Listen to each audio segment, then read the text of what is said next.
Bom dia, sejam bem-vindos a este especial de informação aqui na Rádio Sines, onde vamos hoje ter como nosso convidado o Sr. Aureliano Guedes, o Presidente da Associação Humanitária de Bombeiros Voluntários Sines, para fazer o balanço deste mandato que está agora a terminar.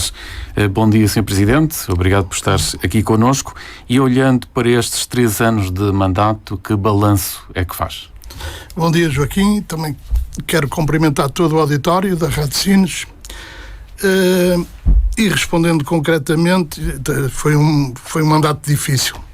Foi difícil porque a conjuntura, em termos de situação externa, condicionou a vida de todas as gestões, de todas as empresas, e nós não podíamos ser exceção, porque isto foi uma questão mundial e, se calhar, após a Segunda Guerra Mundial, nunca uma geração, a nossa geração, nunca passou numa situação tão difícil do ponto de vista das condições externas que influenciaram a vida da nossa associação. Houve uma pandemia, nós entramos ainda com uma pandemia a acontecer. Após isso, tivemos os efeitos da invasão da Ucrânia pela Rússia e de uma guerra na Europa, com efeitos catastróficos nos preços, especialmente nos preços de combustíveis, mas não só. E além dos preços foi a carência de equipamentos que de repente começaram a ser escassos em todas as unidades.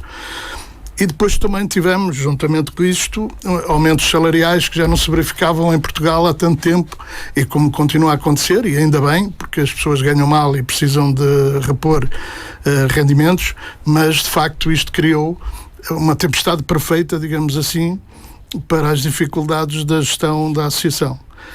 Por outro lado, havia também uma situação interna que não era favorável, porque era caracterizada por alguma instabilidade, por uma enorme necessidade de recursos humanos. O Corpo de Bombeiros era deficiente e continua sendo ainda. Havia necessidade também de investir muito na manutenção de viaturas que durante muito tempo estiveram quase abandonadas, e isso degradou o nosso equipamento, a nossa frota. Foi preciso também apostar muito em EPIs, porque a própria pandemia exigiu um esforço grande nos equipamentos de proteção individual do Corpo de Bombeiros, que tinham que socorrer as pessoas, naturalmente, e houve outros equipamentos que faltavam e consumíveis de ambulâncias que passaram a ser outros, diferentes, e aqueles que eram mais aqueles que decorriam da própria questão da pandemia, e portanto tudo isto levou a situação externa e a situação interna a que nós tivéssemos que enfrentar um projeto que tínhamos a intenção de desenvolver, mas em condições muito diferentes daquelas que nós tínhamos previsto inicialmente que teríamos que enfrentar.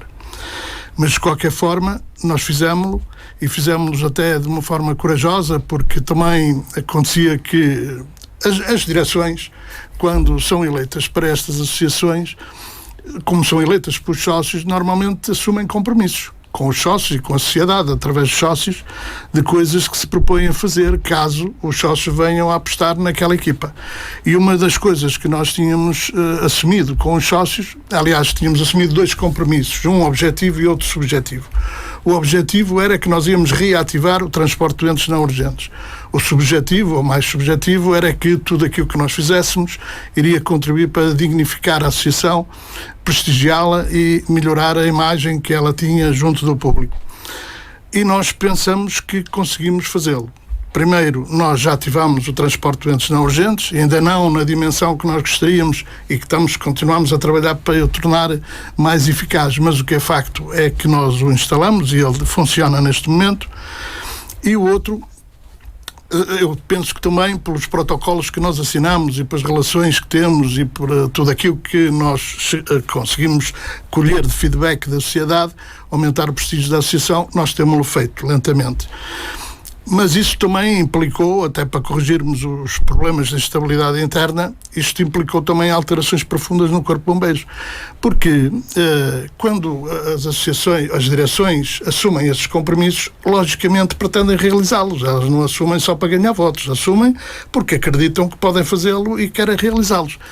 E é impossível nós concretizarmos os objetivos que nos propomos se não tivermos a cooperação do comando, do Corpo de Bombeiros, porque há uma grande autonomia no sentido da gestão do próprio Corpo de Bombeiros, na gestão operacional, há uma autonomia enorme que é consagrada até por lei, e que implica que essa parte seja uma situação crucial na estratégia que a direção pode desenvolver para concretizar os objetivos que se propôs com os sócios. E essa parte, se entender que eu acho que ela devia entender que a direção tem todo o direito de procurar atingir os seus objetivos e cooperar, mas se ela entender que por razões que lhe assistem e que eu não vou agora discutir, não é assim, e que eles têm um sistema que é da responsabilidade deles e que eles fazem como querem e a direção tem outro trabalho a fazer aqui, é óbvio que isso dificulta muito, em muito, o trabalho que a direção pode fazer. Eu não direi que o bloqueia, porque as direções têm também, se forem competentes, a capacidade de encontrar estratégias de contornar esses obstáculos, mas que são obstáculos muito difíceis de contornar e que criam grande dificuldade ao exercício das estratégias para atingir os objetivos, isso eu não tenho dúvida nenhuma. E foi preciso também alterar isto, alterando no próprio Corpo de Bombeiros a estrutura de comando, porque não era favorável a este tipo de estratégias de atingir determinados objetivos. E isto também provocou um grande desgaste em toda a gente, na direção, no Corpo de Bombeiros, em toda a gente. E isso foi refletido também de alguma maneira cá para fora. Felizmente nós já resolvemos esse aspecto e penso que hoje as coisas estão bem melhor também nesse aspecto. Mas, para conseguirmos fazer aquilo que nós fizemos e que nós vamos falar agora neste balanço que vamos procurar fazer aqui, houve também um controle muito rigoroso das contas, porque era difícil fazer estas coisas sem custos, elas têm custos, mas nós conseguimos, e isso reflete-se nos relatórios de contas e nas próprias assembleias em que houve a discussão e a aprovação dos relatórios de contas, em que a própria Gabinete de Contabilidade e os revisores oficiais de contas do Gabinete de Contabilidade referiram uma exceção na gestão da Associação Humanitária dos Bombeiros Voluntários de Sines em relação às outras associações humanitárias ou à média das associações humanitárias de bombeiros voluntários do país, referindo ali na Assembleia que, enquanto que as outras tinham entrado num sistema negativo, porque as condições obrigavam a isso, em contracorrente, a Associação Humanitária dos Bombeiros Voluntários de Sines tinha conseguido enfrentar a situação e sem entrar em sistemas de deslize negativo. E isso foi realçado ali para a contabilidade. Mas também a auditoria que nós temos em permanência às contas também refere esse aspecto. E eles disseram muitas vezes que isto até devia ser um caso de estudo. E também referiram os aspectos em que se prendia o êxito dessa operação. Portanto, na gestão das contas, nós também conseguimos manter as contas dentro dos parâmetros que devíamos ter mantido e não perdemos, por exemplo, em relação à tesouraria e àquilo que é o dinheiro em caixa nos vários bancos, não perdemos nada em relação àquilo que herdamos na nossa entrada. Apesar de, como eu disse aqui, termos feito uma série de coisas, inclusive a correção tanto em termos de formalidades legais das viaturas e inspeções INEM, etc., quanto a recuperação de frota degradada em termos de manutenção e pusemos lá a circular. E com todas aquelas questões que eu falei há pouco, de termos acréscimo de despesas com equipamentos de proteção individual e por aí fora.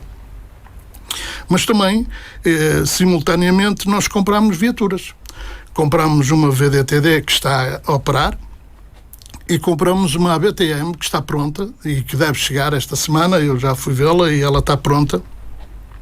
Que são duas viaturas que, num contexto destes, ainda se tornava difícil adquirir viaturas, mas nós adquirimos e por isso elas também reforçamos a nossa frota nesse sentido. E compramos também equipamentos. Não descuramos a parte do Corpo de Bombeiros. Nós, quando entramos, damos-lhes botas de calçado de uso diário, não foi botas específicas para combate a incêndios, mas foi porque isso compete à Proteção Civil fazer, não compete tanto à direção, mas a direção forneceu botas de uso diário, que eu penso que são mais ou menos confortáveis para que, numa perspectiva ergonómica, os trabalhadores tivessem melhores condições de desempenho das suas funções. E no final do nosso mandato estamos agora com um processo de mudança de equipamento. Estamos a falar agora de calças, camisolas, t-shirts, etc. Equipamento de farda, digamos assim. O fardamento vai ser todo alterado e nós já fizemos um contrato com uma empresa, uma fábrica do Norte, e os bombeiros estão todos a fazer prova das várias unidades para ser feita a encomenda, mas já demos uma entrada também para esse sistema, e isso, por exemplo, não é uma coisa de menos importância, porque é uma coisa que custa 20 mil euros à associação. Estamos a falar de uma despesa significativa naquilo que é uma associação humanitária de bombeiros. E depois, também investimos no aumento de recursos humanos. Era uma carência do Corpo de Bombeiros, que continua a ser, mas nós, durante este período, entraram pessoas e saíram pessoas, e no balanço final entre as entradas e considerando as saídas, nós temos hoje mais 10 funcionários do que tínhamos no momento em que entramos para cá. Nós metemos aqui 35 pessoas, que é o que temos atualmente, digamos, no Corpo de Bombeiros de assalariados. Eu estou a falar de assalariados. Temos 35 pessoas e quando entramos tínhamos 25. No meio disto tudo houve entradas e saídas. Houve assalariados que saíram entanto, mas já estou a falar um saldo final entre o início e o final do nosso mandato. Ao longo do nosso mandato, e nós temos... Desculpe interrompê-lo, isso é o número total de funcionários ou só do Corpo de Bombeiros? Só do Corpo de Bombeiros, já estamos a falar aqui do Corpo de Bombeiros. Depois envolve também os funcionários da rádio, como vocês sabem, e a área administrativa de apoio à própria associação. Portanto, isto corresponde a muito dinheiro. Nós gastamos em ordenados mensalmente muito perto dos 30 mil euros sem impostos, porque com os impostos atinge os 40 mil euros. Isto é muito dinheiro mensalmente. É que por vezes nós ouvimos falar que a Câmara dá um subsídio de 100 mil euros, e dá, por ano, mas olhando às despesas inerentes ao funcionamento de uma estrutura deste nível, que da nossa associação, aquele dinheiro é facilmente evaporado com as despesas normais de funcionamento que existem aqui na associação.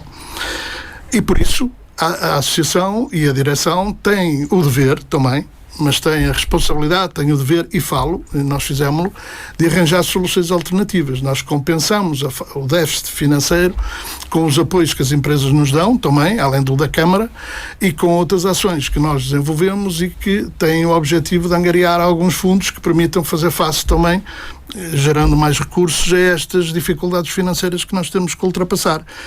E nesse aspecto nós temos feito uma política de apoio social também, com vários projetos, seja os bailes, que são projetos que ocupam uma gama da população sénior que gosta imenso e se diverte imenso aqui aos fins de semana e faz ginástica e é feliz durante os momentos dos bailes.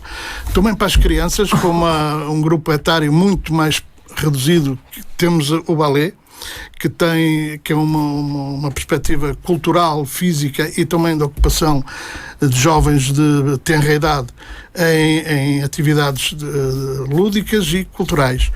Temos também o Muay Thai, que é uma atividade de desenvolvimento de desporto e física, não é? E também psicológica, que é transversal a todos os níveis etários e a todos os géneros. Temos a Zumba, que também se verifica aqui no nosso quartel, e além disso, durante este mandato, passaram aqui no quartel e nós demos apoio a várias instituições importantes. Por exemplo, a Missão País, que teve aqui em Sines com uma equipa universitária da Universidade de Direito de Lisboa, esteve aqui, realizou aqui peças de teatro, realizou várias iniciativas e encerrou aqui a sua atividade numa festa que eles fizeram, aberta à sociedade, aqui no último dia. Também a JMJ, as Jornadas Mundiais da Juventude, passaram por aqui, algumas pessoas estiveram aqui a dormir, casais estrangeiros, polacos, franceses. Teve um grupo de escoteiros franceses de 20 e tal elementos que esteve aqui, pernoitou e conheceu as nossas instalações e apoiámos-los, eles apoiaram-nos a nós também. Durante este tempo também teve cá a Escola de Artes, com ações de desenvolver, portanto, concertos de música. Também a Resgate também teve aqui algumas ações de formação e, além disso, nós naturalmente todos os anos ajudamos a Resgate naquilo que é o alojamento dos elementos que a Resgate contrata aí para fazer apoio às praias. Tivemos momentos de recolha de sangue também. Participámos no Arraial Popular proposto para a autarquia que decorreu no Castelo, nós participamos. Também na exposição Informa que decorreu no Pavilhão da Junta, nós participamos. Recebemos grupos parlamentares de outros partidos para falar sobre os problemas dos bombeiros e das associações humanitárias de bombeiros, além daquele conjunto de escolas que normalmente nos visitam e que vêm aqui à rádio e visitam a rádio e têm todo o gosto das crianças de passar aqui por nós. Além disso, nós desenvolvemos, porque estava no nosso programa também, uma variante que muitas vezes aqui não era tratada ou não era considerada, que tem a ver com a política ambiental. Nós fazemos hoje parte do quartel em Latrão, onde temos recolhido vários equipamentos que, em vez de irem para as lixeiras, são depois reconvertidos, recuperados, e além disso temos aí um grupo que tem trabalhado nos nossos canteiros para eles ficarem mais bonitos, darem mais flores, também é uma política ambiental, e temos praticamente em instalação, penso que ainda durante o mês de outubro estará instalado, os painéis fotovoltaicos no quartel da Asilo 2, que nós esperamos que reduza o nosso consumo para além, ou satisfaça o nosso consumo, ou reduza, mas para além de termos um consumo mais baixo em termos de custos para a associação, estamos a falar de uma energia limpa, que recorre à energia solar e, portanto, não tem impactos ambientais.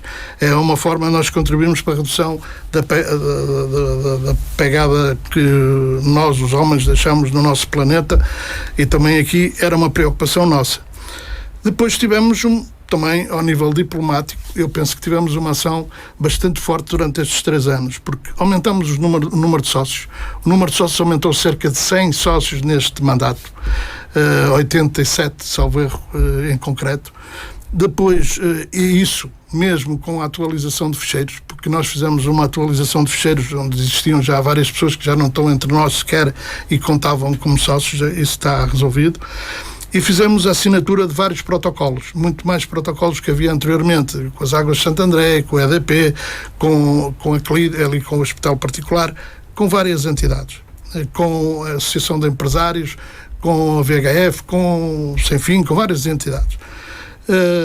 Também participamos na Comsines, onde os bombeiros normalmente não se representavam. Nós tivemos em algumas áreas já algumas reuniões da Comsines, onde fizemos sentir os problemas da segurança que envolvem o complexo industrial e aquilo que é o potencial de perigo que o complexo industrial representa para o nosso concelho.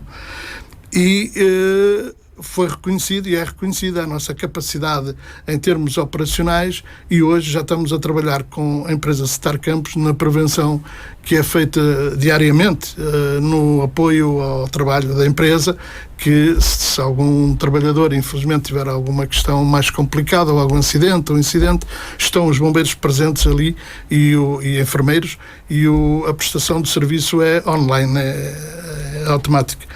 Portanto, também neste contexto com as empresas, desenvolvemos a nossa área de formação. Nós hoje estamos a dar imensa formação no apoio não damos a parte teórica, mas apoiamos os centros de formação que dão a parte teórica com aquilo que são os espaços que eles precisam para fazer a parte prática, a utilização de extintores, a utilização de tinas para apagar fogos, etc. Estão a ser feitos em ambos os quartéis e com uma intensidade enorme, e, portanto, eu acho que também aqui estamos a prestar um bom serviço. E, por último, prestamos um serviço muito particular à autarquia, principalmente, em geral, em todas as coisas, nas suas atividades culturais, esportivas, recreativas, onde os bombeiros fazem prevenção sistematicamente, a autarquia e outras coletividades e associações do concelho. E também no apoio da água a Porto Covo, que é muito importante porque isso tem sido terrível.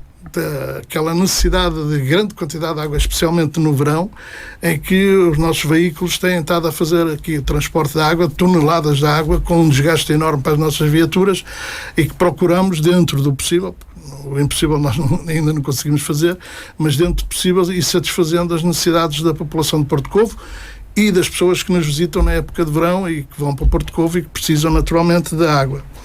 Pronto, e no fundo tem sido isto que nós ao longo do tempo temos feito, e em termos de balanço eu penso que no contexto que eu comecei por dizer das condições externas e internas, não seria talvez possível fazer muito mais do que aquilo que nós fizemos.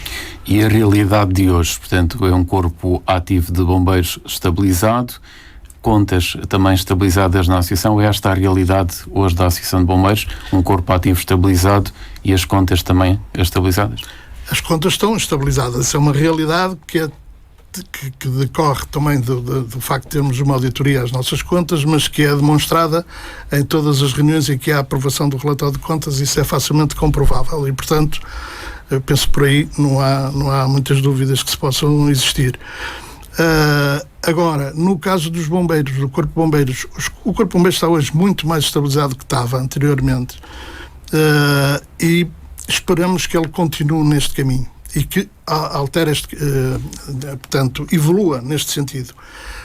A saída do comando criou uma situação que neste momento é intermédia e é, portanto, híbrida, digamos assim, porque temos hoje um comandante que é o Nuno Rosado, que é um comandante interino, em regime de substituição, e aguardamos ter o comandante que foi proposto pela direção, que é o Sr. Vítor Gonçalves, e que está num curso de comando que precisou de fazer para poder assumir a posição de comandante. E, portanto, logo que ele faça esse curso, e por aquilo que nós sabemos, o curso hoje tem um nível de exigência tal que nós acreditamos que vai ser um comandante com muito mais capacidade em termos de domínio e de conhecimentos teóricos, pelo menos nas áreas de intervenção. Apesar dele já ter sido comandante 2 vezes, mas hoje aquilo que é exigido a um comandante em termos de conhecimentos é muito superior àquilo que era no passado e que ele estava habituado.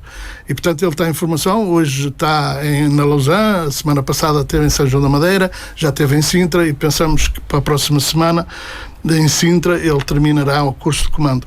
E, portanto, aguardamos que ele venha para poder ser dado posse, e depois contamos que o próximo comandante efetivo tenha uma estratégia, e acreditamos nisso, eu tenho essa convicção plena, tenha uma estratégia que permita compreender os problemas da gestão e, em cooperação com a gestão, e nós em cooperação com eles, sem nos sobrepormos ninguém a ninguém, possamos em equipa levar esta associação a enfrentar o futuro com muito mais condições do que aconteceu até aqui. No entanto, tenho que realçar que com o comandante interino, com o Nuno Rosado, muita coisa melhorou.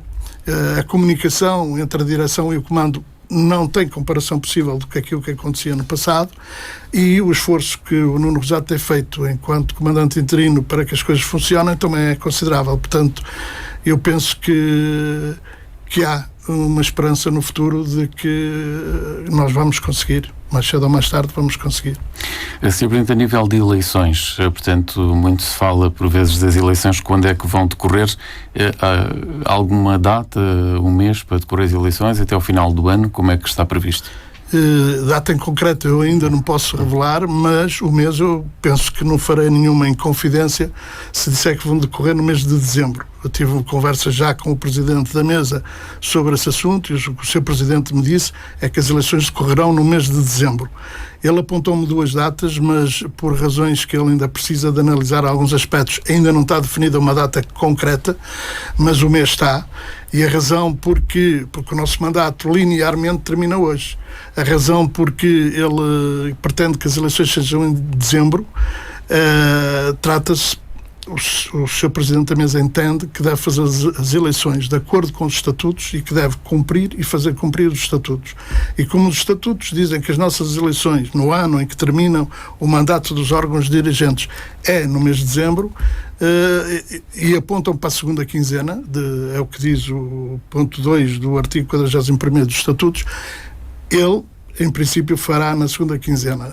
Estamos aqui numa dúvida, não sei se ele vai escolher a primeira, se vai escolher a segunda, isso compete-lhe a ele, não é a mim, mas sei, ele já me disse, e não é uma inconfidência, que as eleições decorrerão no mês de dezembro.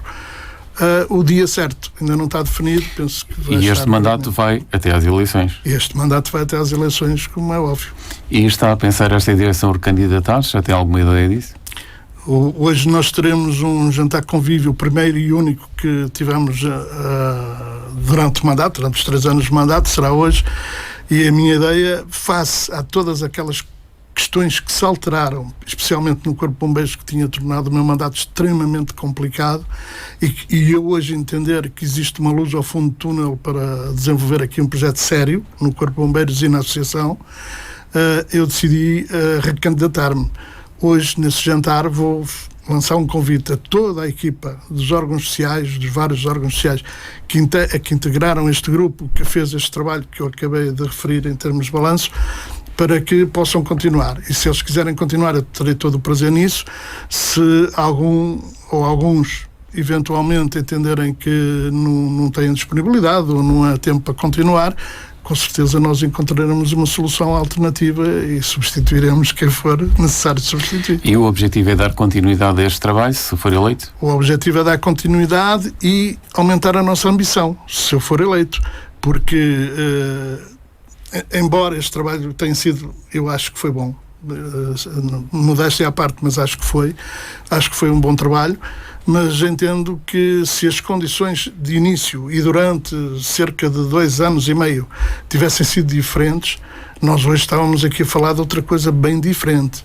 Portanto, eu penso que com a luz que temos ao fundo do túnel nós podemos vir a ter um exercício de um mandato muito mais produtivo e toda a população, os sócios em particular, mas também a população toda de Sines, irá confirmar que há um upgrade, um crescimento, um aumento da qualidade do Corpo de Bombeiros e da Associação Humanitária de Bombeiros Voluntários de Sines nas respostas várias que esta associação pode prestar à população. Já agora, Joaquim, se me permites, só está de foice, nós estamos também envolvidos num projeto que ainda não iniciamos, mas está a ser desenhado, juntamente com o hospital, juntamente com os Rotários e com a Santa Casa da Misericórdia, no sentido de conseguir também, na área da saúde, criar um sistema de apoio às pessoas que começam a manifestar sinais de demência, de forma a que eles melhorem a sua qualidade de vida e possam não resolver o problema dessa doença, mas conviver com ela de uma forma muito mais fácil